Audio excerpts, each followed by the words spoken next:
por un asunto que le ha surgido que le ha resultado imposible. Así que de telonero hará nada más y nada menos que el responsable de que mis libros se puedan editar, porque es mi señor editor, el presidente de Ediciones Encuentro. Así que mejor persona que él para hablar someramente de mis libros no la hemos podido encontrar. Así que, sin más, les dejo con José Miguel Oriol. ¿Da la tecla esta? Buenas tardes.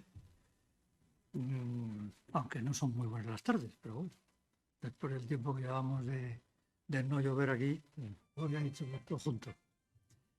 Yo no soy el culpable de estar aquí, como les acaba de explicar Jesús Lainz.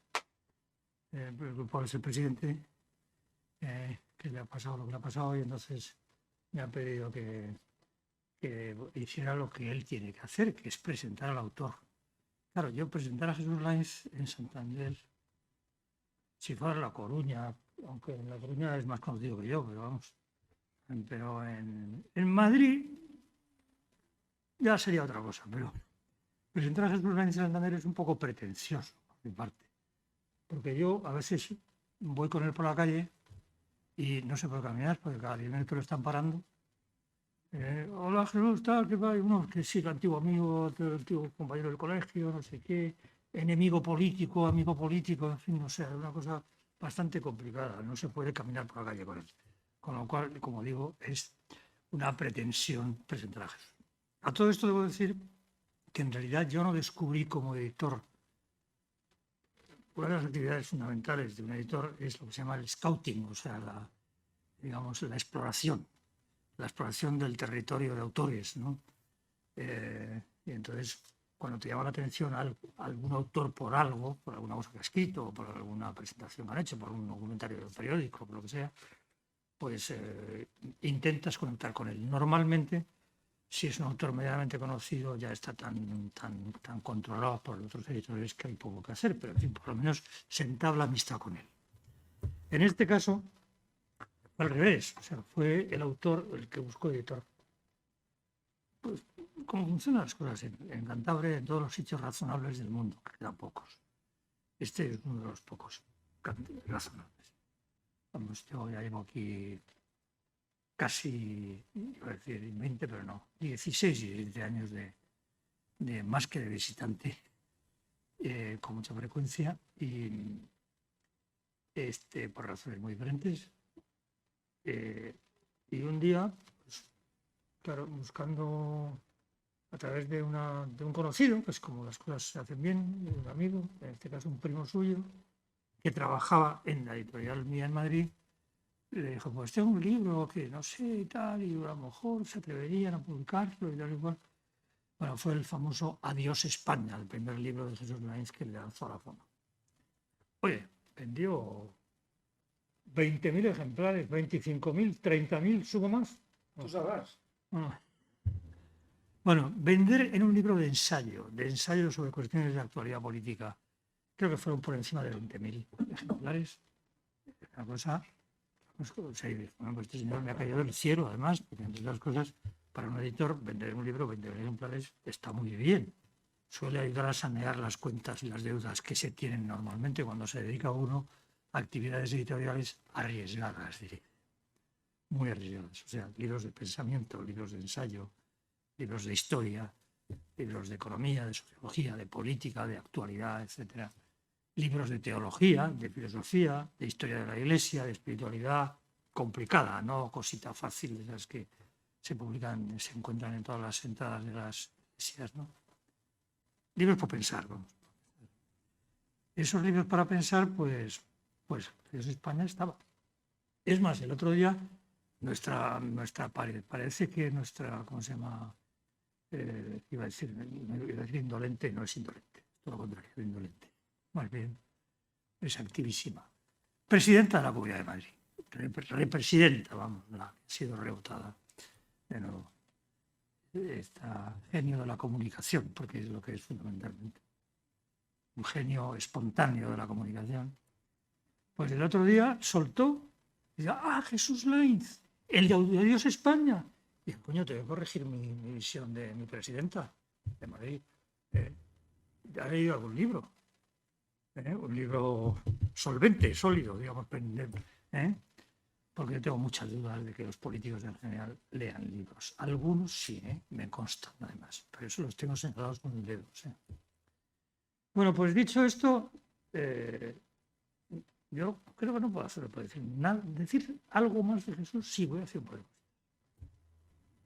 ¿Por qué un editor como yo, después de leer un original comprometido? Porque en ese momento poner en cuestión, por ejemplo, la Constitución, como se pone en Leyes de España, no ponerlo de frente, sino hacer observaciones críticas que están todavía encima de la mesa, para corregirla en el mejor sentido de la palabra, si es que se pudiera hacerlo, pues no era una cosa. Estamos hablando del año 2004, no me corrijo, es que ya sabemos que Jesús es una especie de archivo total, o sea, de archivo perfecto. 2004,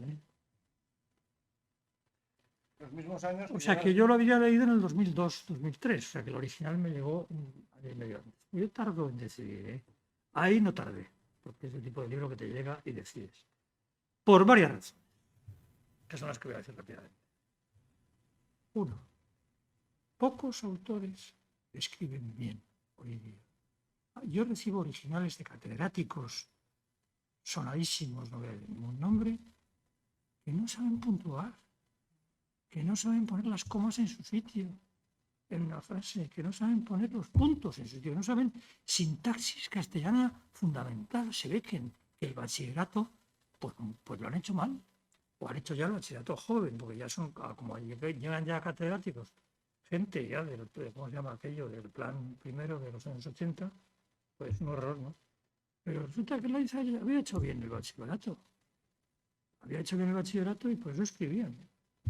El segundo motivo es que toda afirmación está documentada, está fundamentada en notas, no en pesadas notas a pie de página que mucha gente se inventa además para mostrar, digamos, literatura, de conocimiento, sino precisas notas que justifican y que documentan y que, digamos, sostienen la afirmación que se ha hecho en el texto principal. Bueno, dichas citas no voy a parar porque si no diría unas cuantas más demasiado elogiosas. Así que muchas gracias a todos ustedes. Pues nada, muchas gracias, José Miguel. Palabras sin duda inspiradas por el amor de editor y, como él mismo ha confesado, de editor agradecido por esos millones de ejemplares que dice que ha vendido de mis libros. Algo menos habrá sido. Algo menos esto, porque efectivamente vender libros de ensayo en España es realmente complicado. Curiosamente, el que más se vendió fue el primero y además el más gordo, 830 páginas.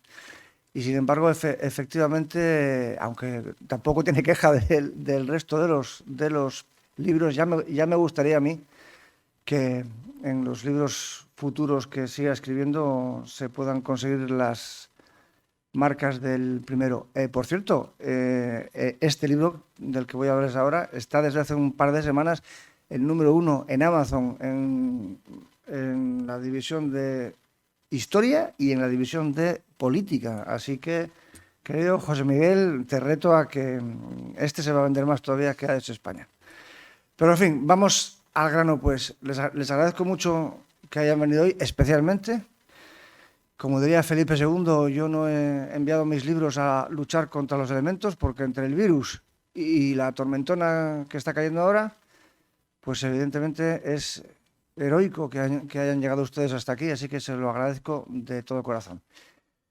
Vamos entonces con ello, directos al grano, para decir lo justo y acabar cuanto antes, porque así tendremos tiempo luego para pasar al debate. Entonces, como diría aquel, yo he venido aquí a hablar de mi libro, les voy a empezar contando cómo surgió la idea de escribirlo. Y para ello les voy a contar 3 anécdotas personales. La primera, del 2007, fue cuando se aprobó la Ley de Memoria Histórica.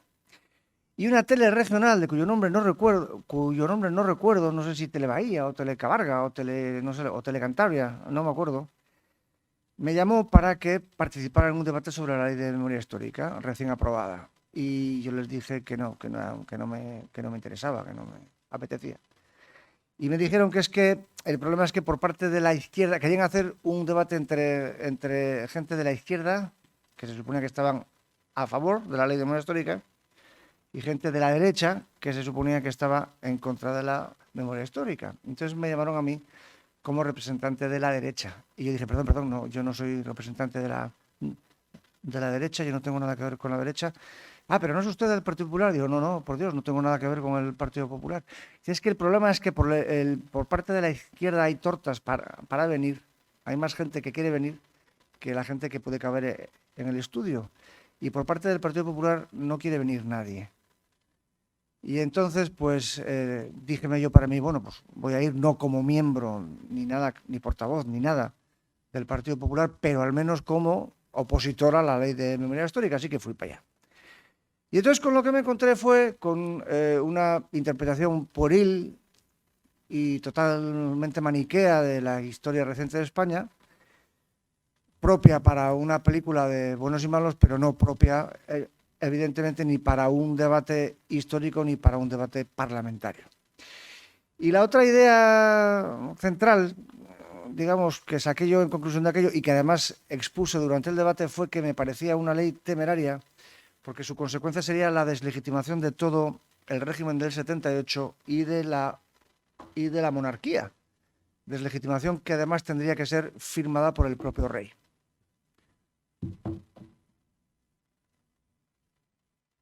Vamos a ponerlo así para que se vayan ustedes familiarizando con la cuestión.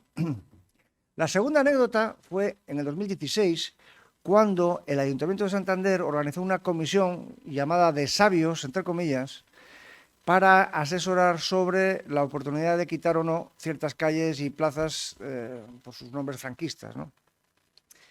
Y entonces esto lo hizo el Ayuntamiento de Santander, que en ese momento estaba regido por de la Serna, cuyo nombre propio no recuerdo ahora, Íñigo de la Serna. Y entonces me propusieron que fuera como miembro del Centro de Estudios Montañeses, algo así porque está aquí arriba. Y entonces fui como uno de los 3 miembros del Centro de Estudios Montañeses. Y me encontré con el mismo espectáculo, es decir, sobre representación de concejales, ideólogos, asesores, etcétera, de la izquierda y de la extrema izquierda, y por parte del Partido Popular nada. Por parte de la llamada derecha, una vez más, abandono del campo. Y entonces los debates fueron absolutamente lamentables, tanto en el fondo como en la forma. Yo que soy persona de estómago aristocrático, solamente pude soportar 2 sesiones, a la tercera ya no fui. Y les voy a poner 2 ejemplos de lo que se debatió allí. El primer día, en el primer momento, la primera sesión, la primera cosa que se dijo es, bueno, a continuación vamos a leer la lista de las calles indiscutibles que hay que quitar, sobre las que no cabe ni debate. La primera, la avenida de Calvo Sotelo. Entonces yo levanté la mano y todo el mundo se me quedó mirando así. ¿Cómo? ¿Discute usted la eliminación de la calle de Calvo Sotelo? Y digo, hombre, claro, esta cae totalmente fuera del ámbito de la ley de memoria histórica. ¡Qué tontería! Si es el protomártir franquista. Digo, ya, pero este señor de franquista no tuvo nada. ¿Cómo que no? Digo, no, los republicanos no le dieron tiempo. Le asesinaron 5 días antes del 18 de julio. Por lo tanto, con el franquismo no tuvo nada que ver. Y es más, si la ley de memoria histórica comienza en su, digamos, lapso de tiempo de aplicación el 18 de julio del 36, un señor que fue asesinado el 13 de julio del 36 queda fuera, cronológicamente, del ámbito de aplicación de la ley.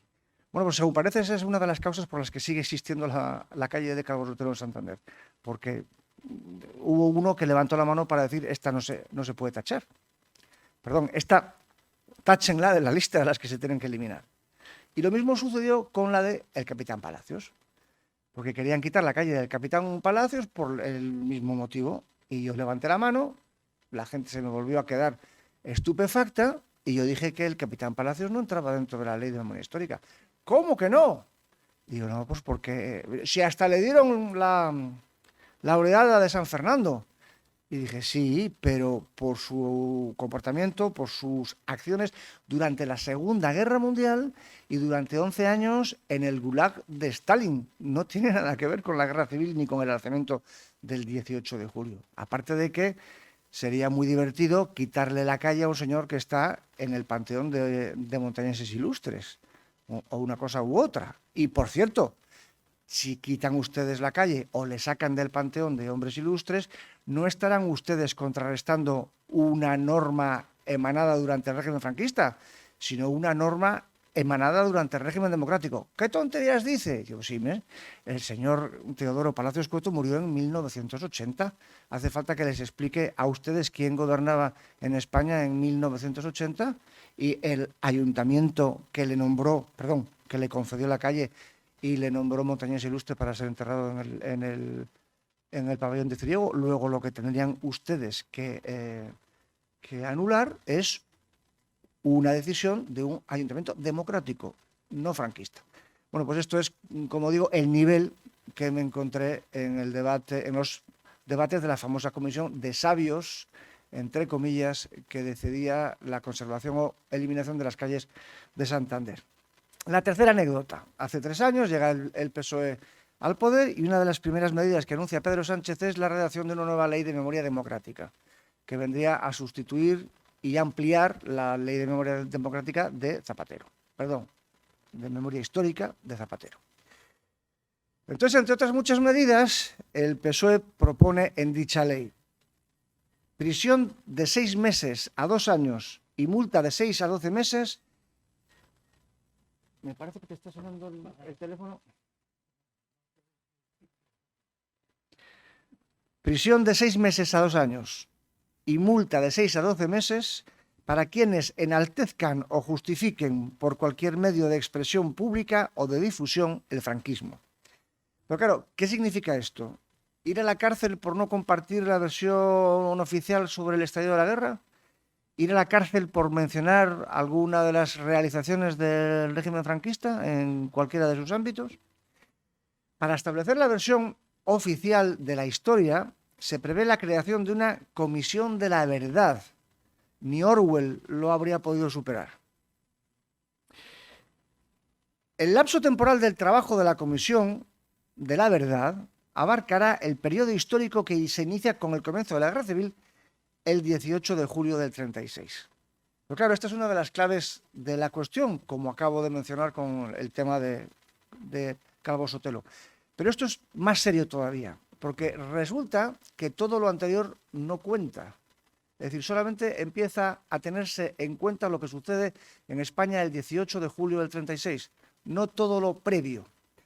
Ni la revolución del 34, provocada por el PSOE y que causó 2.000 muertos y que fue, por cierto, la estocada mortal a la Segunda República, porque fue la manifestación de querer destruir la República que ellos habían traído y la Constitución que ellos habían redactado por parte del partido mayoritario de la izquierda. Tampoco contaba ni el fraude de las elecciones del febrero del 36, fraude relatado y reconocido por el propio presidente Azaña y por el propio presidente de la República, Niceto Alcalá Zamora, fraude a partir del cual estalló el caos social en España desde febrero hasta julio del 36. Entonces, claro, los miles de muertos y de atentados y de desmanes que sucedieron en España desde febrero hasta julio del 36, ¿no habrá que tenerlos en cuenta a la hora de intentar comprender por qué estalló la guerra civil? Nada más hay que pensar que ese caos revolucionario acabó con el colofón insuperable del asesinato de Estado por parte de policías al mando de Indalecio Prieto, del jefe de la oposición, Calvo Sotelo. Y no se llevaron por delante a Gil Robles la misma noche porque había salido a cenar fuera de su casa. Sigamos con la ley. Se establece inhabilitación por un tiempo superior entre 3 y 10 años al de duración de la pena de privación de libertad si el delincuente intelectual fuese un profesor. Es decir, que si el que pone en duda o discute o cuestiona la versión oficial de la historia de la Segunda República y de la Guerra Civil es un profesor en el ejercicio de sus funciones, aparte de chuparse los 2 o 3 años de cárcel, se chupa de 3 a 10 más, de 3 a 10 años más de inhabilitación para ejercer de profesor. Continuamos con la ley. Los tribunales podrán eliminar el material delictivo y censurar los medios delincuentes. Les leo el artículo de la ley, del proyecto de ley. El juez o tribunal acordará la destrucción, borrado o inutilización de los archivos, libros, documentos, artículos o cualquier clase de soporte objeto del delito. Cuando el delito se hubiera cometido a través de tecnologías de la información y la comunicación, se acordará la retirada de los contenidos. En los casos en los que a través de un portal de acceso a Internet se difundan exclusiva o preponderantemente los contenidos a que se refiere el apartado anterior, se ordenará el bloqueo del acceso o la interrupción de la prestación del mismo. Es decir, el libro que yo he escrito y que tú has editado puede ser quemado, porque está en papel, su editorial puede ser cerrada y si se anuncia o se pone o su contenido se muestra en una página de Internet, se puede cancelar la página de Internet. Pues bien, contra este plan totalitario, que quizá a ustedes les sorprenda por no haber entrado a la lectura en detalle, digamos, del articulado del proyecto de ley, se han alzado numerosas voces y no todas ellas derechistas. Por ejemplo, el exdiputado socialista Joaquín Leguina, Francisco Vázquez, el exalcalde de La Coruña y ministro ante la Santa Sede, Fernando Savater, el comunista Félix Ovejero, los eurodiputados de UPyD Francisco Sosa y Enrique Calvet y el de Ciudadanos Javier Nart. En el Manifiesto por la Historia y la Libertad que estas personas escribieron, establecieron, en primer lugar, que no se puede imponer por ley un único relato histórico. En segundo lugar, que legislar sobre la historia o contra la historia es un signo de totalitarismo, antidemocrático y liberticida. Que la proposición de ley del PSOE ataca directamente los fundamentos de la Constitución y que se trata de una ley de tipo soviético. Pues bien, estas tres anécdotas, digamos, son las que originaron mi intención de escribir este libro, porque se me ocurrió escribir una serie de artículos titulada Republicanos contra la República, que he ido publicando en los últimos 3 años en el periódico en el que escribo una columna semanal desde hace 8, Libertad Digital. Quizá hayan leído ustedes alguno de esos artículos. Y entonces mi argumento, digamos, o mi mala idea a la hora de comenzar aquella serie de Republicanos contra la República fue demostrar que si tenemos que echar a la pira los textos de quienes atacaron a la República y apoyaron el 18 de julio, habría que empezar por echar a la pira a egregios intelectuales, muchos de ellos republicanos, como don Miguel de Unamuno, don Pío Baroja, Enrique Jardel Poncela, Julio Camba, Joaquín Turina, Salvador Dalí, Menéndez Pidal, Azorín, Eugenio II, Venceslao Fernández Flórez, Ignacio Zuloaga o Manuel de Falla. Así como a egregios políticos destacadísimos e insuperables republicanos como nada más y nada menos que los famosos 3 padres de la República, Ortega, Marañón y Ramón Pérez de Ayala, Clara Campoamor, Salvador de Madariaga, Alejandro Lerroux, presidente del Gobierno de la República, Sánchez Albornoz, presidente del Gobierno de la República en el exilio, y Niceto Alcalá Zamora, presidente de la República. Es decir, si por atacar a la República tenemos que empezar tirando a la pira los textos de sus propios dirigentes, pues mal parece orientada la ley de memoria democrática. El libro se divide en 4 partes. La primera se titula Resucitando Rencores y es un repaso de varios elementos de agitación del odio-guerra civilista mediante el derribo de estatuas, el perpetuo odio antifranquista en el Parlamento, en los medios de comunicación, en la televisión, en el cine, el doble rasero usado para medir las cosas de los unos y las cosas de los otros, por ejemplo, mediante 2 capítulos, uno dedicado a Paracuellos y otro al bombardeo de Guernica, o el escándalo levantado en Madrid hace un par de meses por la eliminación de una calle a Largo Caballero. Y yo creo que este es un dato en el que merece la pena que nos detengamos unos minutos, porque el PSOE se ha tirado medio siglo agitando el rencor y desenterrando la historia como arma política, en vez de ocuparse de los problemas de hoy, ¿no? Pero ahora, por primera vez en medio siglo, le sale el tiro por la culata y, aplicando la ley de memoria histórica, resulta que se ha tomado la decisión de eliminar la calle de Largo Caballero, para gran escándalo de políticos e intelectuales de la llamada izquierda. Y de repente el PSOE acusa a la derecha de agitar el rencor guerra civilista y de desenterrar la historia como arma política, lo mismo que han venido haciendo durante medio siglo. Y lo más interesante de todo es que reivindica a Largo Caballero como campeón de la democracia, lo cual es alucinante. En primer lugar, porque podríamos recordar la cantidad de egregios republicanos que acusaron al PSOE de ser el principal culpable del estallido de la guerra civil, y en concreto a Largo Caballero. ¿Por qué? Por ser el principal sembrador del odio y por ser el principal promotor de la revolución bolchevique y de la violencia para acabar con la República. Entre los acusadores de Largo Caballero en concreto y del PSOE en general estuvieron nada más y nada menos que Claro Campoamor, la que seguro que ustedes conocen por ser la artífice del voto femenino, Alejandro Lerroux, presidente del Gobierno de la República entre el 33 y el 35, Julián Besteiro, nada más y nada menos, eminentísimo dirigente del PSOE, presidente del PSOE y presidente de las Cortes. Fíjense qué personaje para acusar a su propio partido de haber sido los culpables del estallido de la guerra civil. Sánchez Albornoz, futuro presidente del Gobierno en el exilio, y Niceto Alcalá Zamora, como les he dicho antes, presidente de la República. Y en segundo lugar, sobre Largo Caballero, también tendríamos que recordar la continua apelación a la violencia, a la revolución y a la guerra civil que hizo Largo Caballero, tan homenajeado y reivindicado por el PSOE de 80 años después. Les voy a leer solamente 5 breves frases de las cientos de ellas que podríamos citar de sus discursos, de sus escritos, de sus artículos de prensa, etc. Abro comillas: si no nos permiten conquistar el poder con arreglo a la Constitución, tendremos que conquistarlo de otra manera. La democracia es incompatible con el socialismo. Mucho dudo de que se pueda conseguir el triunfo dentro de la legalidad y, en tal caso, camaradas, habrá que obtenerlo por la violencia. Hay que apoderarse violentamente del poder político. Quiero decirles a las derechas que si triunfan tendremos que ir a la guerra civil declarada. Se refiere a las elecciones de febrero del 36.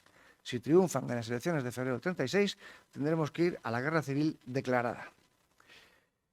La segunda parte del libro se titula La realidad de la República y agrupa varios capítulos en los que analiza diversos aspectos del régimen. Por ejemplo, uno muy interesante, el continuo latrocinio por parte de sus dirigentes.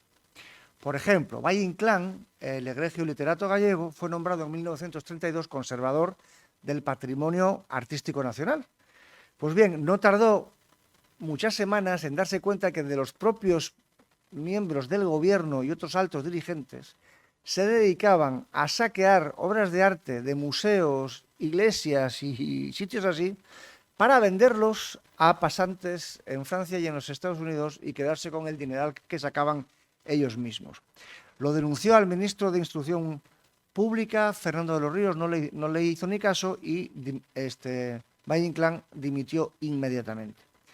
El eminente cronista parlamentario Venceslao Fernández Flórez escribió muchas páginas sobre esta cuestión de la corrupción general en las altas esferas de la República, y les leo un párrafo. En el Parlamento hay una pandilla de forajidos, hartos de matar y robar en la Revolución de Octubre. Nos gobiernan ignorantes audaces, enamorados de sus magníficos automóviles con radio y calefacción. Desde arriba y desde abajo se saquea el país. Nunca tantas fortunas se improvisaron tan rápida y oscuramente. Parece escrito hoy, ¿verdad? Sobre los marqueses de Galapagar, por poner un ejemplo. Otro capítulo que merece especial atención desde mi punto de vista es el dedicado a Jardiel Poncela, el egregio literato, el gran genio de la literatura humorística en lengua española del siglo XX, que en 1947 escribió una carta a un periodista mexicano que le había preguntado por la explicación de lo que había pasado en España 8 años antes. Y entonces le escribió una larga carta en la cual le explicó eso, con gran calidad literaria y con gran análisis, con gran capacidad de análisis, lo que había sucedido en la República. No llegó a terminar la carta porque se murió. El pobre hombre estaba ya muy enfermo de cáncer. Murió algunos meses después, entonces no le dio tiempo ni a terminarla ni a enviarla. Y quedó en su mesita de noche, digamos. Y fue publicada muchos años después de su muerte, casi 30 años después de su muerte, junto con otros papeles que habían quedado inéditos, que no había podido publicar en vida. El resto eran textos poéticos o textos humorísticos, y el único, digamos, texto político era este. Y se editó en el año 79. Él había muerto en el 50. Y curioso detalle, ese texto es el único que no aparece en la última reedición, supongo que hecha por la familia, no sé si los responsables han sido la familia o el editor, de que los textos póstumos de Jardel Poncela en su última edición salen todos menos este. Este ha sido vaporizado, que diría Orwell. La tercera parte del libro es la titulada, como les he dicho antes, Republicanos contra la República. Y es un repaso de una veintena de personajes republicanos que acabaron abominando de la República y la mayoría de ellos apoyando al bando rebelde y al régimen surgido del 18 de julio del 36. Pero no son cualquiera, puesto que podríamos empezar mencionando a los tres padres de la República que les he dicho antes, Pérez de Ayala, Ortega y Marañón, así como otros intelectuales de la talla nada más y nada menos que Unamuno, Baroja y Azorín. De Unamuno solo apuntaré que apoyó el 18 de julio por considerar que Franco y los suyos eran los defensores de la civilización occidental frente a la barbarie comunista. Baroja, que no era ni de un bando ni de otro, que era un hombre eminentemente independiente y ajeno a cualquier bando político, pero que manifestó que prefería la victoria de los blancos que la de los rojos, porque aunque la de los blancos no le gustara, por lo menos le iba a permitir a él y a la gran mayoría de los españoles vivir en paz, mientras que si hubieran ganado los rojos habría sido el desastre. Y sus páginas de crítica sobre la República y sobre los gobiernos republicanos son volcánicas, por decirlo suavemente. Y luego Azorín, que fue un enardecido apologista de Franco y de su régimen. También aparece George Orwell, que vino a combatir al fascismo en las filas comunistas y que tuvo que seguir corriendo para que le mataran no los fascistas, sino sus propios compañeros comunistas. Y, por cierto, el capítulo de Orwell explica el testimonio extraordinario que escribió en homenaje a Cataluña sobre el hundimiento del bando republicano por sus propias luchas intestinas. Ya que acabo de mencionar a Orwell, destacaré un caso de vaporización de la historia muy interesante, que es el de Ignacio Zuloaga, el egregio pintor, el último representante de la Escuela Clásica Española, cuyo retrato de Franco ilustra la portada del libro. Pues bien, Zuloaga fue un antiguo republicano que, según estalla la guerra, se pone del bando de Franco, y cuando acaba la guerra se convierte en el retratista oficial del régimen. No solamente retrató a Franco, sino también a Serrano Suñer, al carlista más viejo de la guerra, y también hizo un famoso cuadro al Alcázar de Toledo en llamas. Pues bien, Zuloaga escribió un artículo en 1937 de cerrada defensa en apoyo de Franco, y al cual una vez más calificó a Franco y a su bando de defensores de la civilización frente a la barbarie marxista. Pues curiosamente este fragmento, este artículo que publicó en la prensa francesa en el 37 ha sido borrado de sus biografías. Si lo quieren ustedes encontrar en cualquiera de los libros que hablen sobre Zuloaga, verán que este texto no aparece. Pero el detalle más curioso es el de la ilustración de la portada, que es una de las razones por las que le propuse a mi señor editor ponerlo, porque era un ejemplo en la portada ya mismo, aparte de la calidad del cuadro, que es una preciosidad desde el punto de vista técnico, desde el punto de vista pictórico. Y es que en 2019 se hizo la primera exposición antológica de Zuloaga desde su muerte en el año 45. Y entonces se expusieron un montón de cuadros, pero de esa exposición se eliminaron expresamente estos cuadros que les he mencionado, los de Serrano Suñer, el Alcázar de Toledo y sobre todo este. Y el argumento del comisario de la exposición de Bilbao de 2019 fue que no se incluía el retrato de Franco porque la sociedad española de hoy no está preparada para contemplarlo. ¿Se pueden ustedes imaginar que 40 años después de muerto Felipe IV alguien dijera, algún crítico de arte o algún encargado de exponer los cuadros de Velázquez, que los retratos de Felipe IV por Velázquez no se podían exponer porque la sociedad española de 40 años después de la muerte de Felipe IV no estaba preparada para contemplarlo? ¿O se imaginan ustedes que alguien hubiera dicho lo mismo 40 años después de la muerte de Carlos IV, de que no se podía exponer el cuadro de Goya de la familia de Carlos IV porque la sociedad española no estaba preparada para contemplarlo? Todo el mundo diría qué oscurantistas tiempos aquellos, ¿no?, de los siglos XIX y XVII. Y sin embargo resulta que eso no sucedió y sí sucede en el liberalísimo y democratísimo siglo XXI. Un capítulo especial... voy a hacer aquí un breve hincapié en tres personajes que a mí me parecen claves para comprender el planteamiento no solamente del libro, sino el planteamiento de toda la crítica a la ley de memoria democrática, que son tres personajes importantísimos: Clara Campoamor, Alejandro Lerroux y Niceto Alcalá Zamora. Clara Campoamor, diputada radical, artífice del voto femenino, republicana desde la cuna, porque a ella desde pequeñita sus padres le acostumbraron a que los regalos de Navidad no se lo llevaban los Reyes Magos, se lo llevaba la República, que era mucho más simpática que los Reyes Magos. Pues bien, lo que ella vio en el Madrid Frente Populista del 36 fue tan espantoso que salió corriendo de allí, de Madrid, salió escapando para salvar la vida de sus camaradas republicanos, no de los franquistas, y escribió un libro esencial que se titula La Revolución Española vista por una republicana, que yo les recomiendo encarecidamente porque pocos libros hay tan interesantes como ese para comprender lo que sucedió en la Segunda República y por qué estalló la Guerra Civil. Fíjense, ya solamente empezando por el título, la Revolución Española. No está hablando de la guerra, está hablando de la revolución, que fue lo que ella atestiguó, lo que ella tuvo que vivir en Madrid entre los meses de febrero, las elecciones de febrero del 36 y octubre del 36, cuando logró escapar del Madrid republicano para huir al extranjero. El segundo personaje es esencialísimo, es don Alejandro Lerroux.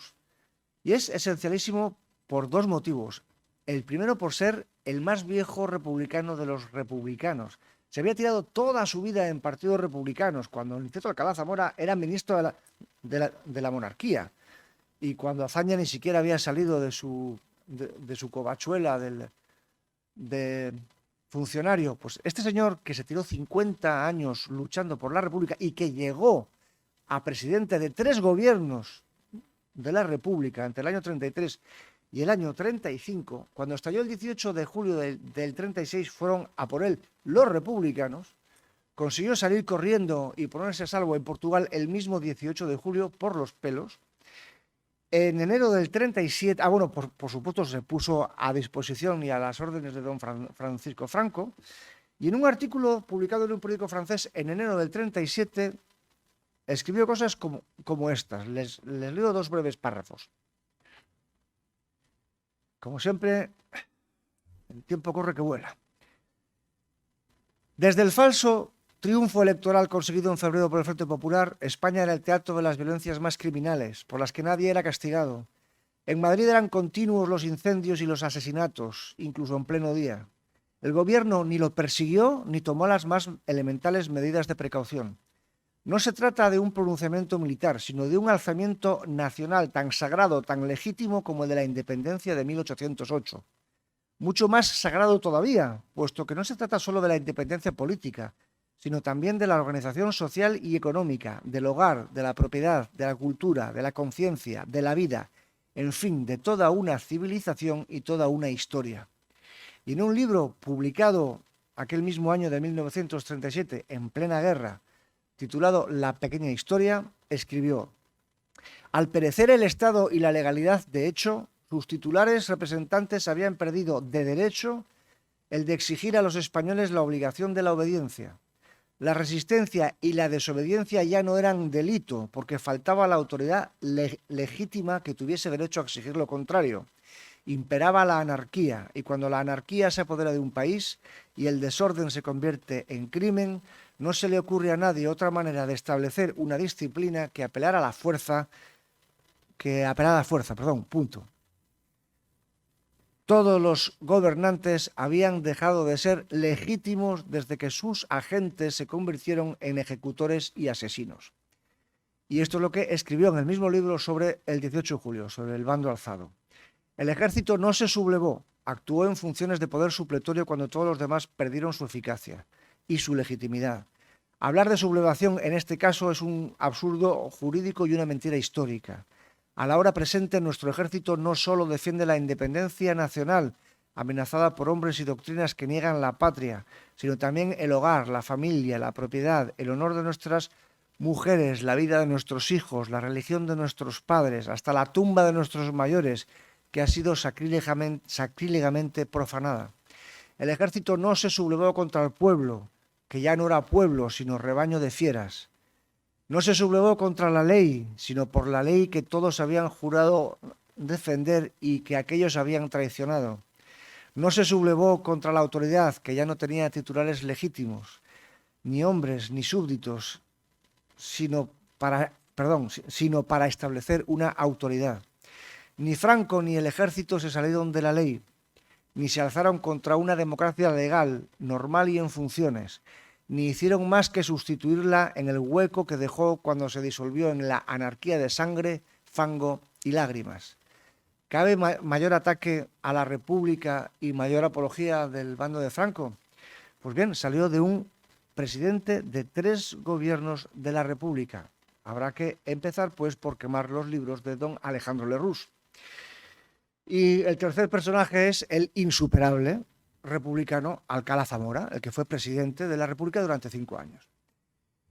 Y este señor escribió a lo largo de muchos años diarios y luego en el exilio un libro de memorias. Pues bien, en los diarios del 36, escritos entre enero, durante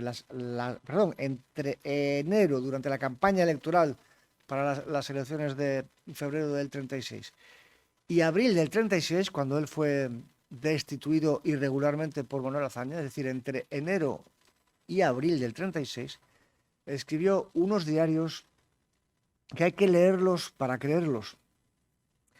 Es una lista interminable de horrores, de incendios, de atentados, de saqueos, de destrucciones y de crímenes de todo tipo. Y les subrayo que estaba siendo escrito por el que en ese momento era el presidente de la República.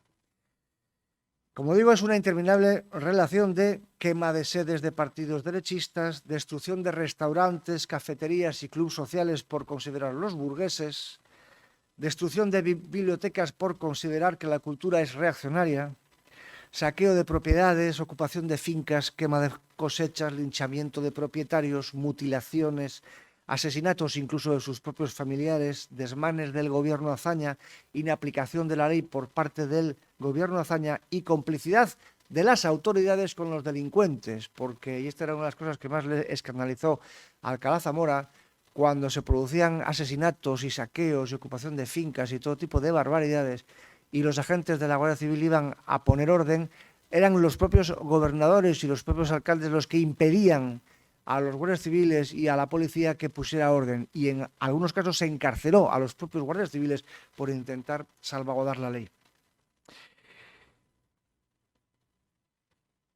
Todo esto, como les cuento, no lo contó ni José Antonio Primo de Rivera ni Calvo Sotelo, lo contó el propio presidente de la República, lo anotó en sus diarios el propio presidente de la República. Algunos desmanes los padeció él en persona. Les voy a poner un ejemplo curioso. En esa época, estoy hablando desde febrero hasta abril del 36, por las calles de toda España pululaban grupos de incontrolados izquierdistas que paraban a los coches para pedirles el impuesto revolucionario para el socorro rojo. Y si no lo pagaban, les pegaban 4 tiros. Pues bien, uno al que le paran el coche un fin de semana que se fue a sus fincas de Jaén fue al presidente de la República. Y le dijeron que o pagaba o le metían 4 tiros. ¿Se pueden ustedes imaginar en la España de hoy que a Felipe VI, un día yendo en coche por algún sitio, le pararan unos incontrolados de un partido de izquierdas y le dijeran que o pagaba el impuesto revolucionario o le pegaban 4 tiros? Bueno, pues esta es la España republicana que describió el presidente de la República. Y tengan en cuenta que esto es de enero a abril del 36. Fíjense todavía lo que quedaba por delante en mayo, en junio y en julio del 36, que la cosa fue todavía más. La cuarta parte y final, y ya voy terminando, se titula Jaque al Rey y está dedicada a la denuncia del proceso que nos ha llevado hasta aquí. Proceso que no comenzó con Zapatero y con la Ley de Memoria Histórica, aunque se suele decir así. Por ejemplo, en 1984, recién llegado Felipe González al poder, el gobierno del PSOE conmemoró el 50º aniversario de la Revolución del 34. En el 84 se cumplían 50 años. Y no solamente se conmemoró, sino que se erigieron las 2 estatuas de Largo Caballero y de Indalecio Prieto que están hoy en los nuevos ministerios de Madrid, junto a la de Franco, que la de Franco fue eliminada tiempo después por Zapatero. Segundo paso en el camino a la legitimación de la revolución cuando viene por parte de las izquierdas y la deslegitimación cuando viene por parte de las derechas. El segundo paso fue la declaración unánime del Congreso de los Diputados del 20 de noviembre del 2002, gobernando con mayoría José María Aznar, el mismo día, por cierto, que se hundía frente a las costas de La Coruña el Prestige. Pues bien, aquel día se condenó el alzamiento del 18 de julio por considerar que nadie estaba autorizado para utilizar la violencia para derribar el orden político. Pero lo interesante de la cuestión es que no dijeron ni pío de la Revolución de Octubre del 36. Con lo cual, se legitimaba el golpe de Estado si lo da el PSOE y se deslegitimaba el golpe de Estado si lo dan los que no son el PSOE. Digamos, en este caso, las derechas como reacción contra todo el caos que les acabo de contar. El tercer paso fue, evidentemente, el que tenemos todos más presente, que es la Ley de Memoria Histórica de Zapatero del 2006, y el último paso, el 2018, es en el que estamos ahora, que es el paso previsto por el gobierno de Pedro Sánchez de ampliar, de agravar, intensificar la ley de Zapatero con la nueva Ley de Memoria Democrática.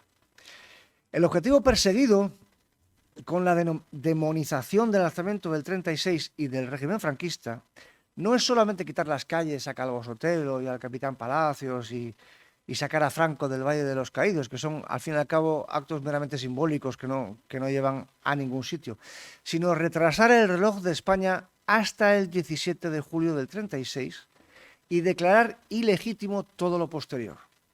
Es decir, el golpe de Estado del 18 de julio del 36, el régimen de Franco y todas sus consecuencias político-jurídicas. Pero claro, hay que tener en cuenta que acabar con todas las consecuencias político-jurídicas del régimen franquista implica acabar con la más importante de todas, que es el régimen del 78 y la monarquía. ¿Por qué? Primer dato. La ley de sucesión en la jefatura del Estado del 47, quinta de las 8 leyes fundamentales del régimen de Franco, establecía la Constitución de España nuevamente como reino después del paréntesis de 16 años abierto con la llegada de la Segunda República. y disponía que el sucesor en la jefatura del Estado sería propuesto por el propio Franco a título de rey o de regente del reino. Es decir, se constituye España como reino y se da por hecho que el sustituto será o un rey u otro regente que a su vez le tocará la labor de poner a un rey en el futuro. Pero en cualquier caso la monarquía no se ponía en cuestión. Se podía haber optado, por cierto, por una república nacional sindicalista, que tan cara habría resultado a los falangistas del régimen, ¿no? Y sin embargo se optó por la monarquía, por conseguir a España un reino. El segundo dato, en 1969, Franco, cumpliendo esta ley, nombró a Juan Carlos I su sucesor al frente del Estado, a título de rey. Eso es. Y podía haber nombrado a su padre, o podía haber nombrado a otros miembros de la familia Borbón, que también se barajó. Incluso se barajó la posibilidad de nombrar a algún miembro de la dinastía Habsburgo. Y sin embargo, nombró a Juan Carlos I. Y el tercer dato, el famoso harakiri de las Cortes franquistas en 1976, con la aprobación del proyecto de ley para la reforma política, fue el acto fundacional del proceso de democratización de España y de redacción de la Constitución. Luego llegarían el referéndum para la reforma política del 76 y el de la Constitución del 78, aprobados ambos por una inmensa mayoría de los españoles. Pero el origen de todo fue la voluntad soberana del vencedor del 39, porque si hubieran vencido los republicanos, hoy no estaríamos hablando ni de monarquía ni de Constitución del 78, evidentemente. En resumen, el objetivo final, no solamente de esta ley, sino de esta campaña de largo alcance, de deslegitimación, no solamente del régimen franquista, sino de la derecha en general, no es cambiar, como digo, los nombres de las calles y sacar el cadáver de Franco del Valle de los Caídos, sino acabar con el régimen del 78 y con la monarquía. Y esto no es una suposición mía o una suposición catastrofista mía, sino que ha sido declarado en 1000 ocasiones por el vicepresidente Pablo Iglesias y los suyos, y deseado por lo bajo por no pocos socialistas. Un ejemplo reciente, en septiembre del año pasado, hace 9 meses, siendo aún vicepresidente y sin haber sido desautorizado por el presidente Pedro Sánchez, Pablo Iglesias declaró públicamente que la tarea fundamental de Podemos es acabar con la monarquía e instaurar una república plurinacional. En fin, termino ya. La verdad es que es lamentable tener que estar charlando de todo esto en el año 2021. Es una enorme pesadez tener que estar hablando de lo que pasó en España hace 80 años, porque la política no está para para reescribir el pasado, sino para organizar el presente. Está para el bienestar de los vivos, no para la venganza de los muertos. Y sin embargo, el gobierno nos está perpetuamente obligando a mirar al pasado, pero no por algún tipo de interés historiográfico, sino por motivos políticos. Y por lo tanto, ya que el gobierno nos obliga, como digo, a mirar al pasado, todos los ciudadanos, los que escribimos, los que editan o cualquier ciudadano que quiera expresar sus opiniones en cualquier sitio y en cualquier momento, tenemos que exigir nuestro derecho a opinar lo que nos dé la gana, no solamente sobre la historia, sino sobre la política o sobre lo que sea. Incluso puede ser que nos equivoquemos y que todo lo que les he contado yo sea una interpretación errónea. Puede ser. Bueno, pues yo reclamo mi derecho a equivocarme. Y por supuesto, lo que reclamo por encima de todo es que por escribir este libro, o por editarlo, o por dar esta conferencia, ninguno de los dos que estamos aquí sentados tengamos que ir a la cárcel. Muchas gracias.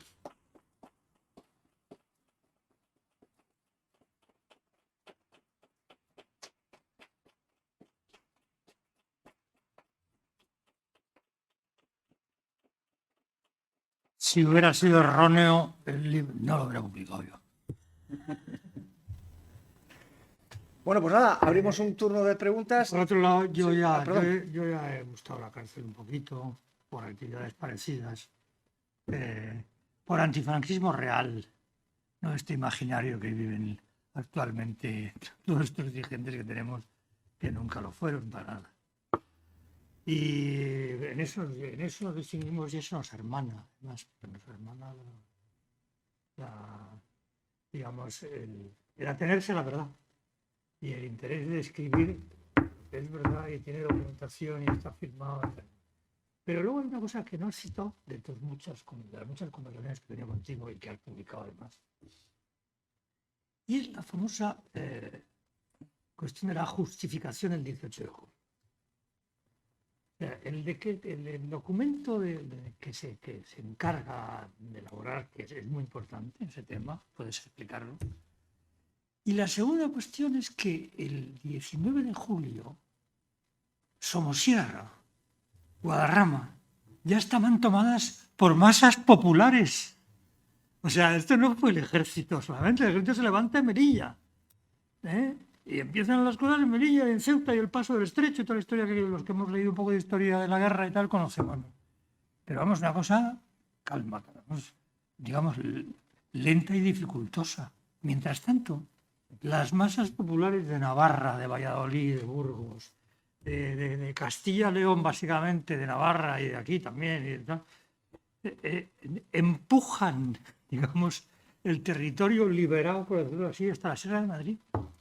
Entonces, una cosa que no se dice, pero además 2 días después, es decir, que habían, digamos, contra el ejército legal que se estaba retrocediendo, porque desde el primer momento la parte, digamos, legal del ejército republicano todavía, la que se atiene a las órdenes del gobierno, desde el primer momento están también convencidos de que la razón está de la otra parte de los que se han sublevado. O sea, la mentalidad general en el ejército ya era esa.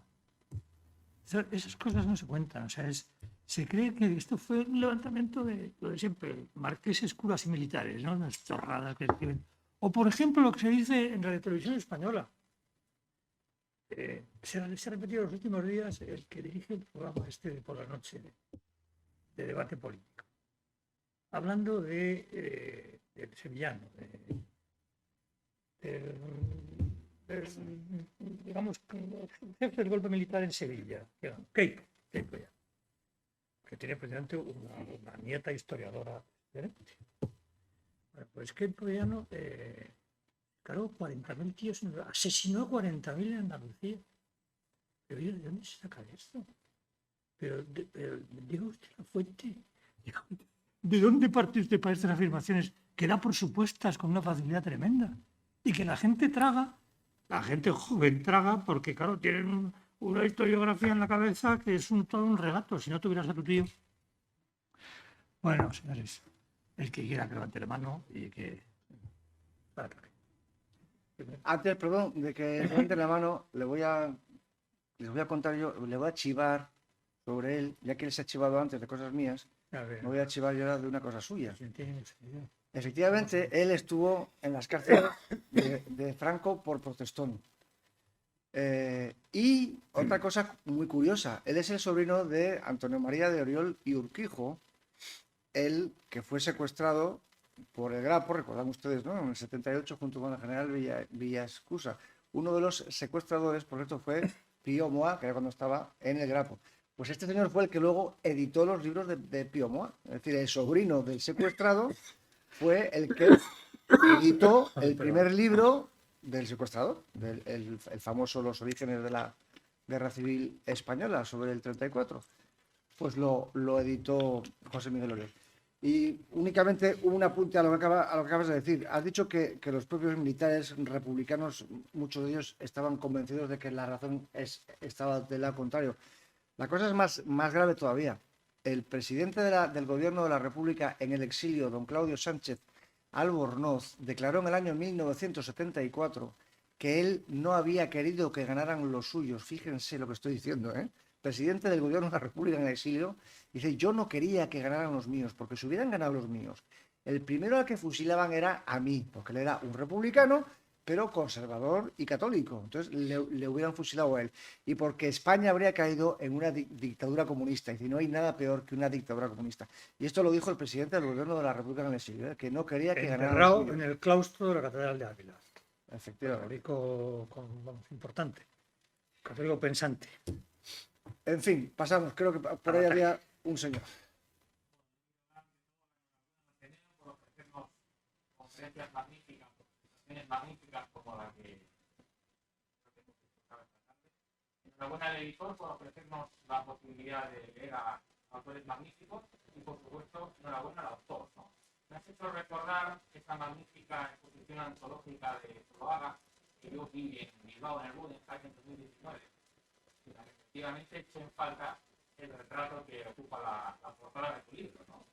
No me cabe duda que el comisario no lo incluyó porque se cagó patas abajo ante la perspectiva de ponerlo. Sin embargo, sí me acuerdo de una exposición antológica en el Guggenheim, varios años atrás, sobre el arte en el periodo entre guerras, en el que había un tríptico de una pintura que ahora no recuerdo exactamente cuál, que era el tríptico que había ocupado el despacho principal de Adolf Hitler cuando él vivía en Múnich, ¿no?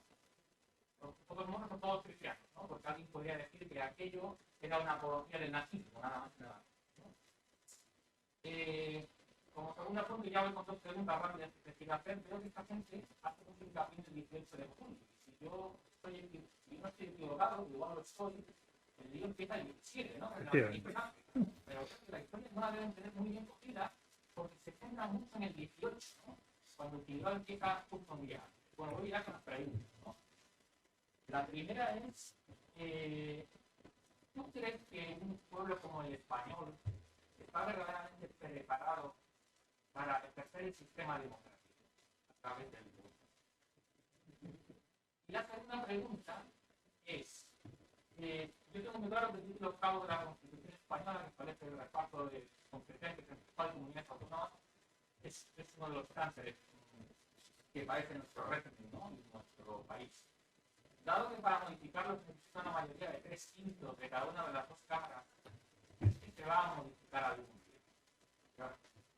Te refieres solamente a la cuestión del título octavo, simplemente, no te cuestiones. Si empezamos en más definiciones, la pregunta sería mucho más. La razón de por qué se habla siempre del 18 de julio y por qué los propios protagonistas hablan siempre del 18 de julio y no del 18 de julio, por lo que acaba de decir él. Porque el alzamiento comenzó el 18. La cuartelada comenzó el 17. Pero cuando la cuartelada no cuaja, no tiene éxito, pues porque fracasó Codet en Barcelona y fracasó Fanjul en Madrid y fracasó también aquí. Aquí en Santander todo el mundo estaba a favor de los rebeldes. Una provincia eminentísimamente derechista, pero el que estaba en el regimiento de Valencia no salió a su debido tiempo y por eso no quedó Santander en zona nacional, ¿no? Pero la cuestión esencial es que el alzamiento popular, por eso se le llamaba siempre alzamiento cívico-militar, porque no fueron solamente los militares, sino los ciudadanos. Al día siguiente había millones de españoles con la pistola en la mano, como ha dicho José Miguel. No fueron solamente los militares, ¿no? La primera pregunta, que si yo pienso que el pueblo español está preparado para la democracia, permíteme que me escurra como una sabandija, porque lo que iba a decir iba a ser demasiado políticamente incorrecto. Pero para esto, centrarnos en esa misma pregunta, pero en lo que trata un libro, permítanme, como digo, que me escurra como una sabandija con el testimonio de 3 personas. Uno de ellos fue Venceslao Fernández Flores, que era un periodista de ideología liberal, derechista liberal, que las pasó muy mal. En Madrid se tuvo que esconder en la embajada de Argentina primero y de Holanda después, o al revés, no lo recuerdo ahora, por ser un periodista derechista liberal, por llevar corbata y llevar sombrero, porque es eso todas las cosas que hay que hay que recordar, que tanto tanto Wenceslao Fernández Flórez como Clara Campoamor y como Pedro de Répide, el cronista oficial de Madrid, y tantos otros, una de las cosas en las que hicieron hincapié es que por las calles se mataba a la gente por llevar corbata, por llevar sombrero, por llevar la camisa bien planchada, por llevar zapatos y no alpargatas, por ir con el pelo bien peinado o por no vestir el mono azul. Entonces, Wenceslao Fernández Flórez, como digo, pecaba de muchas cosas, pecaba de católico, pecaba de liberal, pecaba de llevar corbata y pecaba de llevar sombrero. Y las pasó muy mal, se tiró un año escondiéndose por Madrid para que no le mataran y siendo testigo de todo tipo de barbaridades. Pues bien, este señor, que era un demócrata y un liberal, después de la guerra dijo: los que hemos vivido la España republicana no podremos jamás recuperar la fe en la democracia, porque cuando hemos visto al pueblo gobernándose a sí mismo, hemos visto que se ha abierto el infierno. Eso es lo que dijo Wenceslao Fernández Flórez. Luego, otro testimonio muy interesante es el de Gregorio Marañón, uno de los padres de la República, eminentísimo liberal, y también, después de lo que sucedió en la República, escribiría varias veces que no nos podemos quejar si después de esto viene una dictadura militar o una dictadura de derechas. Nos lo hemos ganado a pulso para poner orden en este país desquiciado, y los principales culpables seremos los liberales por haber sido tan tontos de haber abierto las puertas a la barbarie comunista. Esto lo dijo Gregorio Marañón. Y el tercer testimonio, y más importante de todos, más interesante desde mi punto de vista, es del republicanísimo izquierdosísimo Alejandro Lerroux, que dijo más o menos lo mismo. Es decir, visto esto, está claro que la democracia en España ha sido un error y tendremos que tirarnos muchos años de dictadura para volver a recuperar la ley, el orden y la civilización. Así que, como ves, no te he respondido a tus preguntas, pero he puesto a 3 personas que lo respondan por mí. Pequeña glosa del editor. Tendremos que, como has dicho, muchos años de dictadura para poder, digamos, llegar a ser más civilizados y poder construir la democracia. Es lo que ha pasado. Es lo que ha pasado. De los 40 años de franquismo, efectivamente aquí se ha generalizado la educación, se ha inventado la seguridad social, se han puesto en marcha muchos mecanismos que han permitido la existencia de la democracia y del voto popular. Eso es lo que está claro. Esa es la estupidez, es querer borrar eso cuando... Eso ha sido lo que ha generado, por ejemplo, pues que estos jóvenes reciban el bombardeo contrario con la tele y cosas de esas, los periódicos y la... Bueno, los periódicos no, perdón. Menos mal que en la prensa escrita las cosas están más equilibradas, pero vamos, la tele y la tele. La radio ha estado desequilibrada, al contrario, pero se está recuperando. Porque alguna cosita se ha hecho, hombre. Ha habido educación durante ese tiempo, se han explicado cosas, ¿eh? Ha habido un trabajo, digamos, educativo, no solo de los colegios religiosos, de los curas y tal, que tienen mucha culpa en parte de lo mal que intelectualmente está preparada la juventud, incluso lo que sale de los colegios católicos. La mayor parte de esta gente es de mi generación, conozco a muchos de ellos, de los que gobiernan, de los actuales. Son toda gente frustrada porque el sueño del 68, la ilusión de un cambio de la sociedad radical y tal y cual, duró 2 días. Y como es una generación frustrada, pues de ahí sale, digamos, la necesidad de reivindicar ahora el 18 de julio y la muerte de Franco ahora que ya está muertísimo el pobre hombre. Tal. O sea, no tiene gente que además no ha movido un dedo realmente, ni se ha gastado un duro, ni ha movido un dedo, ni ha implicado, digamos, a su familia, ni ha implicado a nada de nada. No ha arriesgado ni un pimiento, digamos, en construir esta realidad tan gris, efectivamente, tan contradictoria que tenemos, pero tampoco hay que decir, coño, está un poquito mejor que lo que teníamos. Vale. Permíteme que a la tercera pregunta, la del título octavo, no te responda por 2 motivos. Porque nos salimos un poquito del tema del tema del libro, digamos. Y pues como veo que hay varias manos más levantadas y no nos va quedando mucho tiempo, ¿te importa? Y ya charlamos de ello un día tú y yo, dándote un café, ¿vale?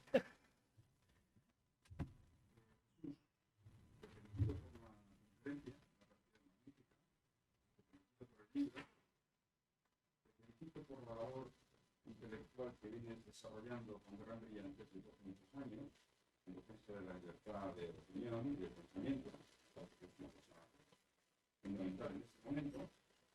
Y la pregunta es, ¿cómo va a acabar todo esto? Quiero decir, ¿tú vas a acabar en la cárcel por haber escrito ese libro? Y a lo mejor yo te voy a tener que acompañar por contar que a mi padre le dieron un tiro en la nuca en el brazo presionado a Alfonso Pérez.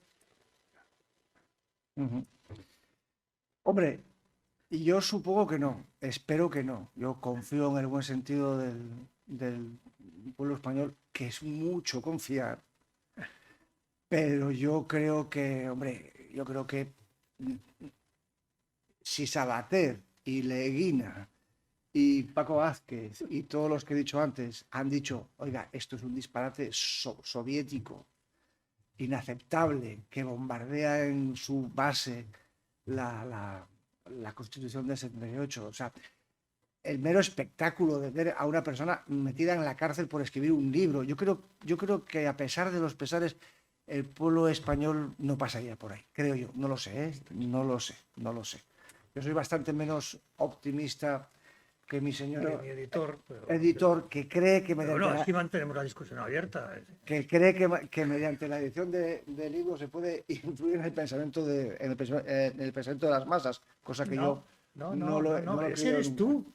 Eres tú que se cabrea porque no se venden esos libros a decenas de miles. Claro, ahí la prueba. Pero si a mí no me preocupa, me basta con que haya, fíjate, en eso, en fin, citaría mucho de lo que tú has citado ahí. Basta con que hubiera unos centenares tan claros y tan decididos a hablar en el Parlamento y compañía, como la presidenta de la Comunidad de Madrid, que es una comunicadora, no sabe mucho, pero es una excelente comunicadora, sin pelos en la lengua. ¿Pero por qué ha arrasado en Madrid? Sin pelos en la lengua, pero no creo que tenga mucha materia luego, gris que ya lo sé, que el te he cerebro. dicho que sí, que de antemano lo he dicho y lo dije antes y lo repito ahora, no tiene una gran, no tiene mucha reserva aquí, pero es igual, pero tenga o no tenga poca reserva, por lo menos se rodea de gente que tiene mucha reserva, como se ha demostrado más en el gobierno de las cosas, como que dice ahora. Bastante mejor de lo que en otros lugares. O sea que la discusión está abierta. Llevo 17 años discutiendo con él de esto y no nos vamos a poner nunca de acuerdo. Sí, perdón, luego le paso.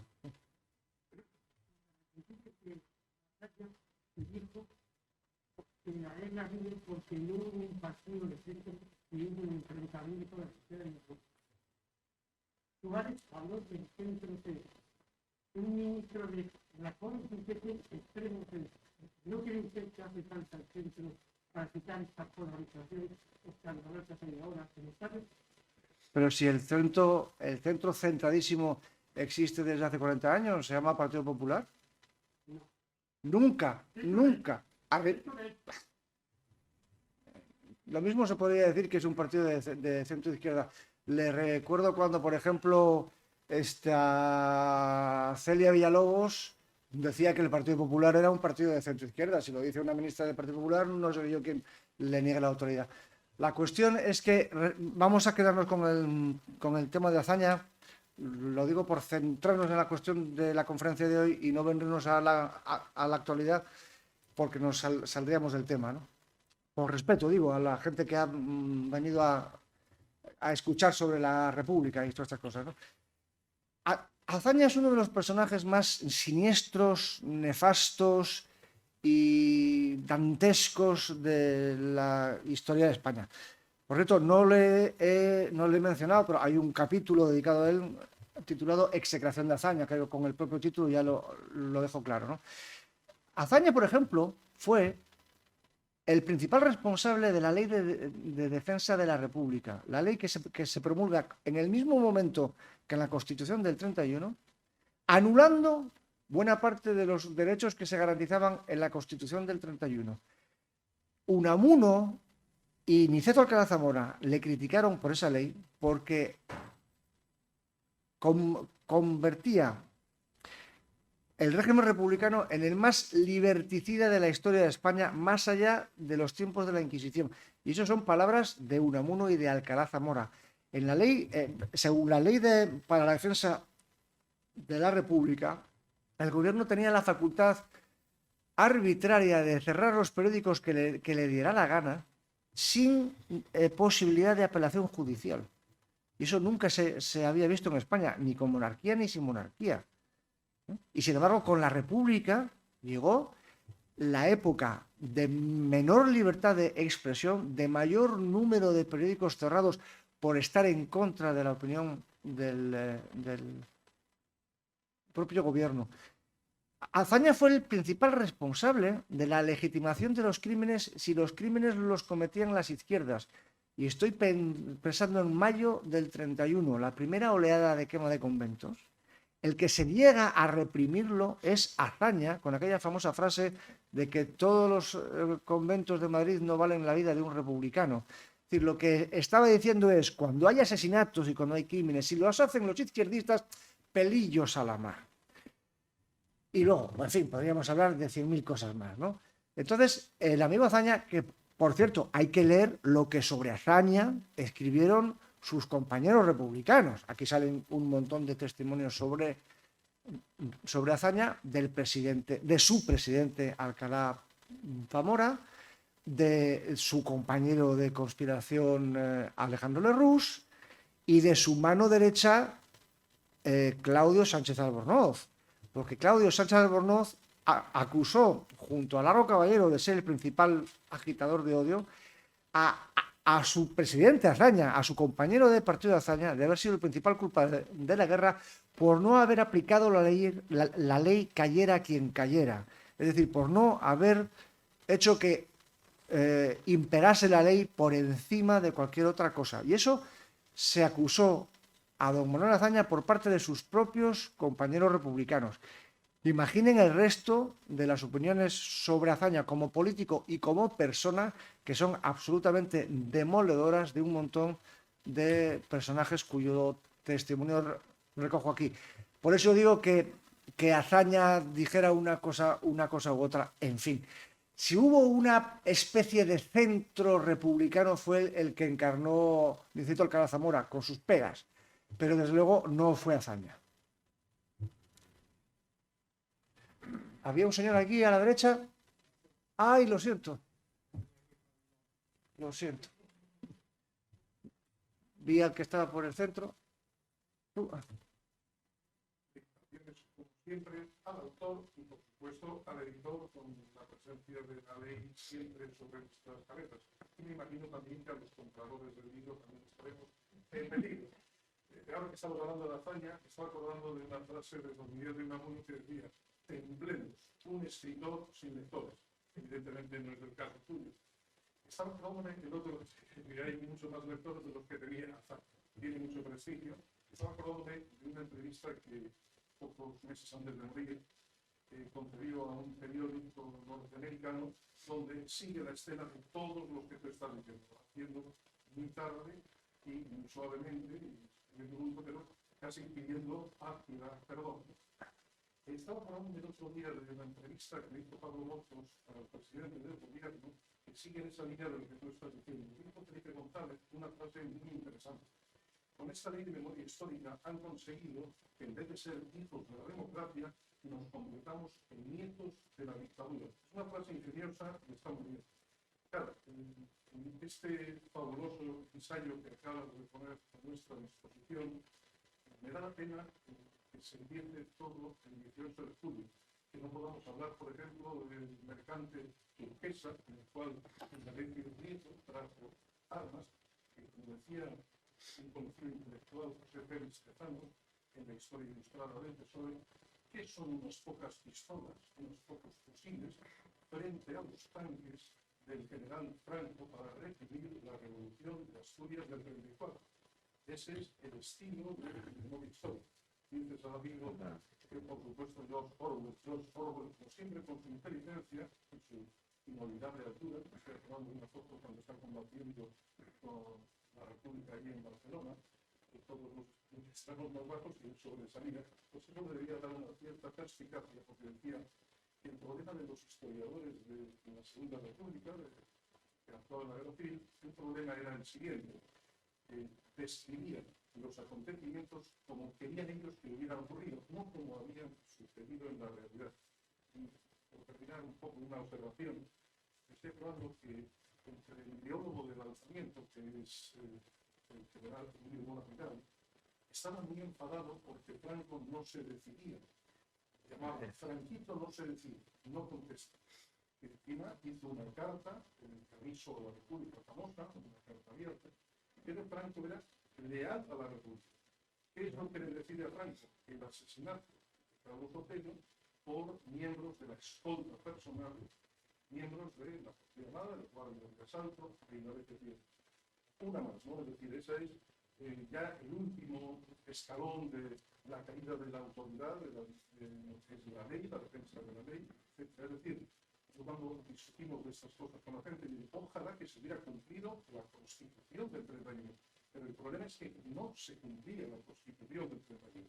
Yo siempre desafío, hablando ahora del título octavo, que comparemos título octavo por título octavo de Asumena, las competencias de las comunidades autónomas que en entonces con la Secretaría de la República, y evidentemente era mucho más limitada, que no sea objeto de esto. Pero la idea es que bien es citar las frases de los autores y que siguen estando en personas relevantes, como Felipe González el otro día, son verdaderamente magníficas. Así que enhorabuena y por supuesto ánimo. Gracias. Hablas de lo de Turquesa y de lo de la Revolución del 34. Hago una aclaración importantísima. Este libro no va sobre la guerra, va sobre la Segunda República. Es decir, la guerra solamente se trata tangencialmente. De lo que trata el libro, o la inmensa mayoría de ello, es de por qué estalla la guerra. Es decir, de cuáles fueron las circunstancias legales, factuales, personales, etcétera, de la República por las que estalla la guerra. Es decir, no es un libro sobre la guerra, es un libro sobre la Segunda República. Por eso hay capítulos enteros dedicados a la Revolución del 34, al fraude de las elecciones del 36, etcétera, etcétera. Me dicen que por favor las intervenciones sean breves porque como se está grabando, cuando alguien habla desde allí no se oye bien, hay un gran silencio y solamente se nos escucha a nosotros. Así que, por favor, si hay alguna otra pregunta, por supuesto. Yo tengo un par de comentarios rápidos. Pues venga. Uno, sobre la cuestión del centro. El partido de Lerroux era el partido del centro. Estuvo gobernando desde el 33, que ganó las elecciones, bueno, ganó la CEDA, pero el segundo fue Lerroux y la CEDA tuvo que ceder porque a la CEDA se le acusó de fascista, de representar en España el fascismo europeo, que estaba en crecimiento y tal y cual. Cosa imaginaria, ¿verdad? El hecho es que no pudo entrar en el gobierno hasta octubre del 34, que fue lo que, habida el ambiente que se había creado de mentira por parte de la izquierda, pues ya se dijo, no, ya ha llegado al poder, pues ya se desencadena la revolución del 34. Pero vamos, Lerroux gobernó, por lo tanto, pues, hasta el 35, hasta finales del 35, definitivamente se convocan las elecciones de febrero del 36, pero es decir que el partido centrista estuvo gobernando y además con éxito, porque los 2 primeros años de la República, la situación económica y social de España fue un desastre. El bienio republicano socialista primero, mientras que a partir del 33, los 2 años de gobierno del centro, porque era el centro, claramente, mejoró la situación económica y social de España, claramente. Pero claro, la batalla de las ideas que se dice ahora, la batalla ideológica es que es brutal. Segunda nota, la Constitución del 31 fue directamente responsable de que la República se hundiera. O sea, no se puede decir que si se hubiera cumplido la Constitución todo hubiera andado bien, no. El 14 de octubre del 31 se aprueba en aquella sesión que terminó de madrugada, en la que en la que Azaña se lució por su capacidad de oratoria y tal y cual, se aprueba esa Constitución. 2 días más tarde, la minoría vasco-navarra y católica, los católicos en general, en varios partidos, hicieron una declaración en el Parlamento Republicano diciendo: nos acabáis de echar de la República. Porque era una constitución radicalmente anticlerical en un país que todavía era mayoritariamente católico, como fue evidente el 18 de julio del 36. Claro. Secundando Mi lo abuelo que... fue uno de los firmantes de esa declaración porque era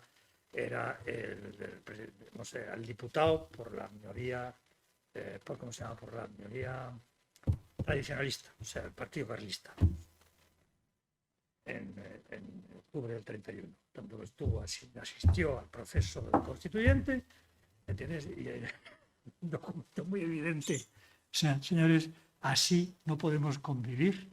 La Constitución del 31 no permite la convivencia, nos echa de la República. A los católicos. Sobre el tema de la Constitución, curiosamente, el mayor crítico de la Constitución republicana, la persona que más tiempo y papel impreso dedicó a criticar los errores de la Constitución republicana, fue el presidente de la República, Niceto Alcalá Zamora, que escribió un libro, después de haber dejado de ser presidente, escribió un libro titulado Los defectos de la Constitución del 31.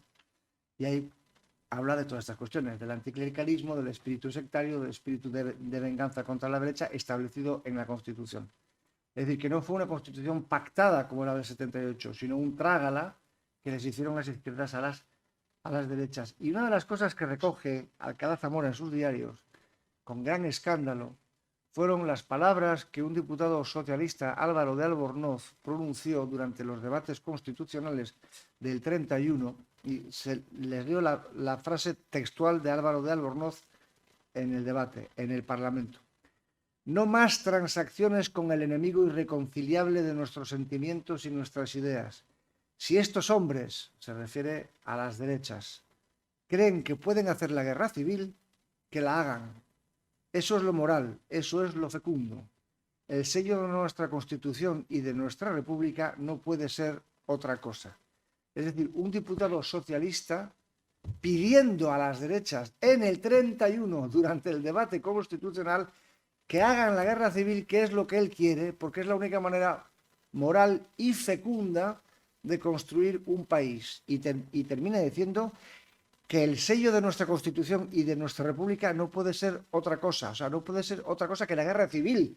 Y lo está diciendo un diputado socialista en el 31, para gran escándalo del que sería el presidente de la República y que recordaría, por ejemplo, estas son el comentario de Alcalá Zamora en su trabajo sobre los defectos de la Constitución, en referencia a las palabras de Álvaro de Albornoz. Dice Alcalá Zamora: se hizo una Constitución que invoca a la guerra civil desde lo dogmático, en que impera la pasión sobre la sociedad justiciera.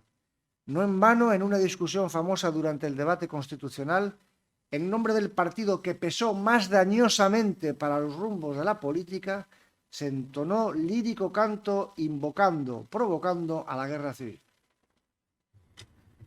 Sugiero al presidente, que no está aquí, de esta institución, un debate sobre el 31, que es el año más interesante. Además, lo que tiene mayor interés para la vida, para el momento actual.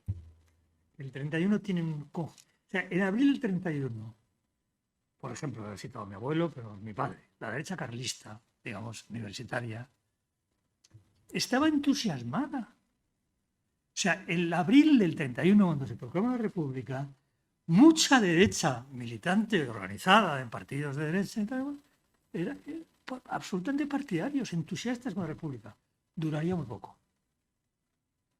Duraría poco el entusiasmo. Tardaría el tiempo suficiente para que madurara, por ejemplo, la Constitución 6 meses después. Como duró muy poco, digamos, el respeto la tolerancia, el aguante respecto del gobierno del Frente Popular, o sea, porque en mayo, o sea, ya 20 días después estaban quemando iglesias.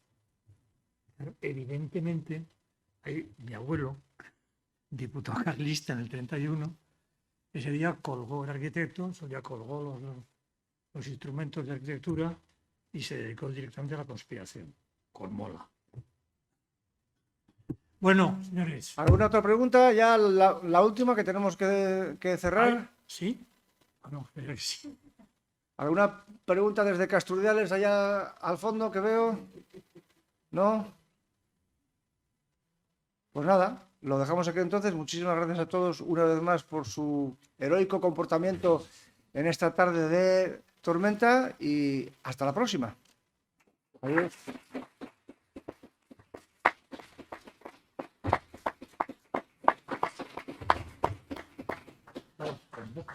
Incluso